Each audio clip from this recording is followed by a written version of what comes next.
नमस्कार दोस्तों, स्वागत है आपका हमारे YouTube चैनल पर।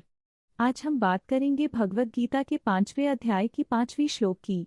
इस वीडियो में हम जानेंगे कि कैसे यह श्लोक हमें अपने कर्मों पर ध्यान केंद्रित करने की प्रेरणा देता है। अगर आपको यह वीडियो पसंद आए तो कृपया लाइक करें और हमारे चैनल को सब्सक्राइब करें। चलिए शुरुआत करते हैं। कर्मण्येवाधिकारस्ते मा फलेषु कदाचन। आपका अधिकार केवल कर्मों पर है, उनके फल पर कभी नहीं। भगवद गीता के इस श्लोक में भगवान श्री कृष्ण ने अर्जुन को यह सिखाया है कि हमें अपने कर्मों पर ध्यान केंद्रित करना चाहिए, न कि उनके परिणामों पर।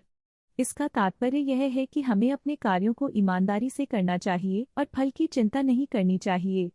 जब हम अपने कर्तव्यों का पालन करते हैं तो हमें मानसिक शांति मिलती है। इसके अलावा यह श्लोक यह भी बताता है कि फल की इच्छा में बंधना हमें कर्म करने से रोकता है। इसलिए हमें अपने कार्यों को निष्काम भाव से करना चाहिए। एक छोटे से गांव में रामू नाम का एक युवक रहता था। वह बहुत मेहनती और ईमानदार था, लेकिन उसे हमेशा यह चिंता रहती थी कि उसके काम का फल क्या होगा। एक दिन गांव में एक बड़ा मेला आयोजित हुआ। रामू ने सोचा कि अगर वह अपने हाथ से बने खिलौने बेचता है तो उसे अच्छा मुनाफा होगा। लेकिन जब उसने मेले में अपने खिलौने बेचना शुरू किया तो उसकी बिक्री बहुत कम हुई। रामू निराश हो गया। उसने अपने दोस्त श्याम से कहा, श्याम, मैं इतनी मेहनत कर रहा हूँ लेकिन मुझे फल नहीं मिल रहा। श्याम ने मुस्कुराते हुए कहा, रामू, तुमने मेहनत की है, यह महत्वपूर्ण है। फल पर ध्यान मत दो, अपने कर्म पर ध्यान केंद्रित करो। रामू ने श्याम की बात को समझा और अपने खिलौने बनाने में जुट गया, बिना यह सोचे कि उसे कितना लाभ होगा। उसने अपने काम को और बेहतर बनाने की कोशिश की।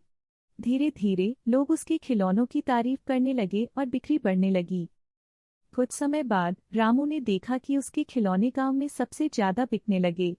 उस दिन उसने अपने काम का जो फल देखा वह उसके मन में संतोष और खुशी लेकर आया। रामू ने श्याम से कहा, तुम सही थे, मैंने जब अपने कर्म पर ध्यान दिया तो फल भी अच्छे आए। श्याम ने कहा, देखा रामू, कर्म करने में जो खुशी है वही असली सफलता है। इस कहानी से हमें यह सीख मिलती है कि हमें अपने कार्यों पर ध्यान केंद्रित करना चाहिए, न कि उनके परिणामों पर। जब हम अपने कर्मों को निष्काम भाव से करते हैं तो सफलता अपने आप आती है। तो दोस्तों, अगर आपको यह कहानी पसंद आई तो कृपया लाइक करें और हमारे चैनल को सब्सक्राइब करें। ऐसे और भी दिलचस्प वीडियो के लिए जुड़े रहें।